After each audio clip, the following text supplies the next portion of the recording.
Congressman Matt Gaetz, who's with us in a moment here, grilling Secretary Austin last week, and it was beautifully done on this Gaza pier. Here's how it sounded. So if someone from land in Gaza shoots at our service members who are on the $320 million pier that we're building, you're telling me our service members can shoot back? They have the right to return fire to protect themselves. Now, well, do we think that's so? Now I want to move to the likelihood that you think someone from land in Gaza might shoot at our service members on this pier. Do you think that's a likely scenario? That's possible. Yes. All right, let's go to Representative Matt Gaetz. Congressman, welcome back to Philadelphia. Very nice work there. Sadly, we didn't see it, and the media hasn't covered enough. It was pretty shocking what you unmasked there.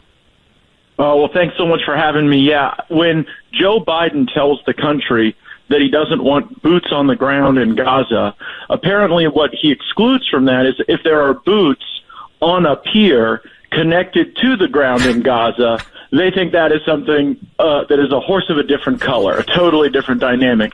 Of course, what we're worried about as rational people with brains, we're worried about the well-being of our service members, when to put that at risk, when it makes sense for America, where it doesn't. I would suggest that becoming the port authority for Hamas in Gaza is probably not worth Americans being under fire and harm's way in a really dangerous neighborhood.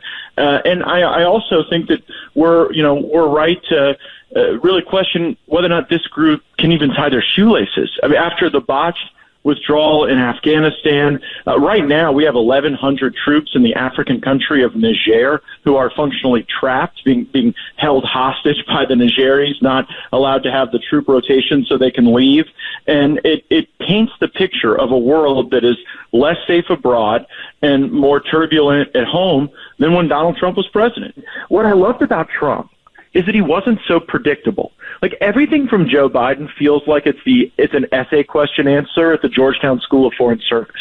With Trump, you just never knew, like, if he was going to drop 68 Tomahawk missiles in the middle of your base if you launched gas attacks against children. Like, that's how he dealt with Assad, and then Assad didn't gas children anymore after that because he knew there was going to be trouble. And there's something to that unpredictability, and frankly, there's something to that alpha male energy that Donald Trump brings to the world stage that I think we miss, and I think we're less safe as a result.